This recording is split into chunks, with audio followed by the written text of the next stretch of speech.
बिस्मिल्लाहिर्रहमानिर्रहीम। आप देख रहे हैं ज़मीन ज़ाद और मैं हूं रिजवान जलाल। नाज़रीन, मेरे साथ जो पर्सनालिटी बैठी हैं ये एक वर्सटाइल एक्टर हैं, वर्सटाइल एंकर हैं।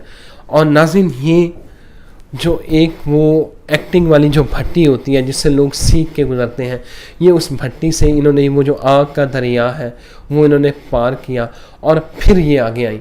आजकल के जो रातों रात जो एक्टर बन जाते हैं, एंकर बन जाते हैं, ये वो नहीं है।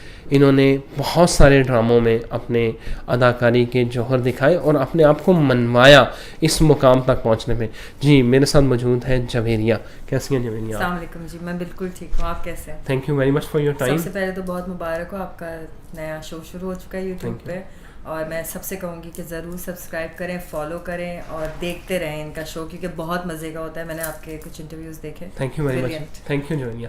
जवेरिया, मुझे ये बताएं कि आप एक्टर ना होती तो क्या होती? बड़ा मुश्किल सवाल है। एक्टर ना होती तो क्या होती? लॉयर होती शायद मैं। अच्छा। मुझे बोलने का बड़ा शौक है, तो शायद मैं लॉयर होती और may be a good house wife शायद। अच्छा, आप एक्टर बाय चॉइस है या बाय चांस है? बाय चॉइस और चांस दोनों थे। अच्छा। क्योंकि एक शो था एक्सप्रेस चैलेंज, वो देखने के लिए गई और वहाँ ऑडिशंस में सेलेक्ट हो गई। और वैसे मुझे एक्टर बनने का हमेशा शौक। अच्छा, शौक था। अच्छा जवेरिया, मुझे एक बात बताएं, आजकल हमारे ड्रामों के ऊपर तनकीद बहुत हो रही है कि हमारी कहानियों को क्या हो गया है, सास बहू के पीछे है, बहनोई साला आगे पीछे, ये अफेयर्स वाले, इसकी क्या वजह? आपने सोशल मीडिया पे बहुत ज़्यादा क्रिटिसिज्म अर्तुगरुल गाजी के बाद जो है ना वो ये क्या मसला है? हम क्या टॉपिक हमारे पास कम हो गया या हम सोसाइटी का असल जो ट्रू पिक्चर है वो दिखा रहे हैं? ये मुझे तो नहीं लगता कि ये ट्रू पिक्चर है जो हम दिखा रहे हैं, क्योंकि आपके और हमारे घरों में ऐसा नहीं होता। हम लोग नॉर्मल फैमिलीज से बिलोंग करते हैं, जिसको सफ़ेद पोश कहा जाता है। मुझे नहीं लगता कि हमारे यहाँ बहुत ज़्यादा रख रखाव है और बहुत तमीज़ और तहज़ीब के साथ ज़िंदगियाँ गुजरती हैं। तो मुझे नहीं लगता कि ऐसा है। इसकी असल वजह यह हो सकती है कि शायद राइटर्स की कमी और उनका बहुत ज़्यादा एक्सपोजर ना होने की वजह से वो शायद एक ही चीज़ को बार बार रिपीट कर रहे हैं। कभी कभी कोई एक चीज़ हिट हो जाती है और फिर लोग उसी पैटर्न पे चल पड़ते हैं। तो अभी आप देखें, अर्तुगरुल आया है तो अर्तुगरुल की जैसी 500 चीज़ें बनना शुरू हो जाएंगी और करीब करीब भी हो जाएंगी, इश्तिहार भी बन जाएंगे, तो उसके हुडिंग्स भी लग जाएंगे, हर चीज़ उसके हिसाब से शुरू हो जाएगी। सो आई थिंक हम फॉलोअर्स हैं, ना कि creators. We need to be a creator, not the follower. अच्छा, अर्तुगरुल गाजी की बात की। अर्तुगरुल गाजी अगर पाकिस्तान में बने तो आप कौन सा कैरेक्टर करना चाहेंगी? मैंने देखा नहीं है, मुझे माफ़ कर। मैंने देखा ही नहीं है। मैं बिल्कुल नहीं देखा, एक एपिसोड भी नहीं देखा। आई एम सॉरी, मैं अर्तुगरुल से माजरत चाहती कि मैंने देखा। लेकिन आई थिंक मैंने उससे काफ़ी बेहतर सीजन्स देखे हैं दुनिया के। ओके। और so you are not fan of Ertugrul Ghazi? Not at all. Okay. अच्छा जवेरिया, एक बड़ा सीरियस क्वेश्चन है। आपको पता है कि बॉलीवुड में मी टू की जो कैंपेन है वो बहुत ज़्यादा चल रही है। आपको लगता है कि पाकिस्तान की इंडस्ट्री जो है उसमें भी ये मसाइल हैं हरासमेंट के, जिनसी इस्तेसाल के?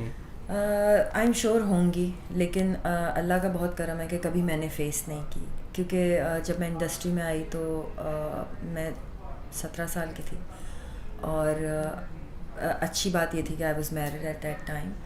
मेरे साथ मेरा हस्बैंड था और जितने डायरेक्टर प्रोड्यूसर्स थे उन सब ने मुझे बहुत बच्चों की तरह ट्रीट किया, बहुत प्यार दिया। फिर जो को स्टार्स थे, all of them were like best friends to me. कभी मुझ पे या मेरे साथ कभी किसी ने हरेसमेंट की ना कोशिश की ना कभी किया, तो मैं इस बारे में कुछ कह नहीं सकती। मेरे लिए industry is my family, more than my family. मैं इतना अपनी फैमिली के साथ नहीं रहती जितना मैं इस फैमिली के साथ रहती हूँ। एग्जैक्टली।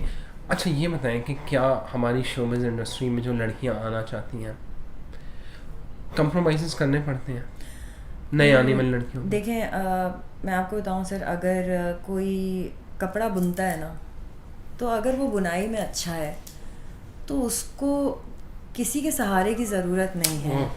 बहुत ज़्यादा है ना? बहुत। तो अगर आप एक अच्छे एक्टर हैं और आपके अंदर टैलेंट है, you don't need anybody else और anything else to do for that matter.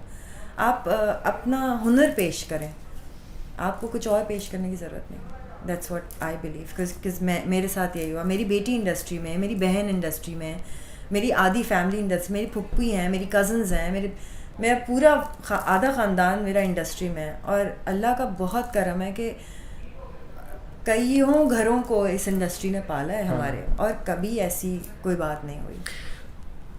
Sushant Singh India में उसकी डेथ हुई, उसने सुसाइड किया। अफसोस नहीं। उसकी जो गर्लफ्रेंड है रिया चक्रवर्ती, उससे अब CBI जो है वो तहकीकात भी कर रही है, इन्वेस्टिगेट कर रही है। और उसकी डेथ के बाद संजय लीला बंसाली हो, करण जौहर हो, महेश मान, नेपोटिज्म की आवाज़ें उठना, तनकीद। आपको लगता है कि पाकिस्तान में भी नेपोटिज्म होती है? बहुत ज़्यादा है, बिल्कुल है। देखें, टीम्स बनी हुई हैं, लोगों ने अपने अपने गढ़ बनाए हुए हैं। अच्छी बात यह है कि नई आने वाली जो लॉट है उसको चांस मिल रहा है, लेकिन जो मिडिल लॉट है, जिसको मैं कहती हूँ कि हमारे वाले दौर के जो लोग थे, उनके लिए थोड़ी सी डिफ़िकल्टी है। उसकी 2 रीज़न्स हैं जो मैं आपको बड़ा क्लियरली बताना चाहती हूँ। एक रीज़न ये है कि हमारा स्क्रीन टाइम बहुत ज़्यादा हो चुका है। मुझे ही देख लें, मुझे 24 साल हो गए इंडस्ट्री में। मेरा स्क्रीन टाइम है वो मैंने इंडस्ट्री को दिया है। नए लोगों को अपनी जगह बनानी है इस वक्त, और नए प्रोड्यूसर्स को या ओल्ड प्रोड्यूसर्स को वो उस लॉट की ज़रूरत भी है। आपको मैं एक ही चीज़ रोज़ाना दिखाऊं, आप तंग आ जाएंगे। आपको भी नया देखना है, सो ऑडियंस को भी नई चीज़ चाहिए देखने के लिए। नेपोटिज्म की जहाँ तक बात है, और इसी से मैं कनेक्ट करूँगी कि क्या होता है कि ग्रुप्स बन जाते हैं हमारे यहाँ। मिसाल के तौर पे हुमायूं सईद का एक ग्रुप है, हालांकि वो बेचारे कभी ग्रुप्स नहीं करते, बट मैं एक मिसाल दे रही हूँ। हुमायूं का एक ग्रुप है, एजाज असलम का एक ग्रुप बन गया, फलाने का ग्रुप, इस तरह जो प्रोड्यूसर्स हैं बड़े, जो एक्टर्स भी हैं, उनके ग्रुप्स बन जाते हैं, और उन ग्रुप्स में फिर वो रहकर ही काम करते हैं। जैसे आपको एक बहुत बड़ी मिसाल दूँ महरीन जब्बार साहिबा की, ब्रिलियंट डायरेक्टर माशाल्लाह से, मतलब people die to work with her, but she has her own community to work with. वो बहुत ज़्यादा अलग से एक्टर्स को कास्ट नहीं करती हैं, बल्कि वो अपने ही जो उनके 4 पेट एक्टर्स हैं उनके साथ काम करती हैं। सो इस तरह लोगों ने कम्युनिटीज़ बनाई हुई हैं इंडस्ट्री में। Thank you very much Javeria. आपने जवेरिया की बातें सुनी, अपना फीडबैक ज़रूर दीजिएगा। Thank you very much. ख़बरों और वीडियोज़ के लिए आप देखते रहिए मेरा चैनल ज़मीन साहब।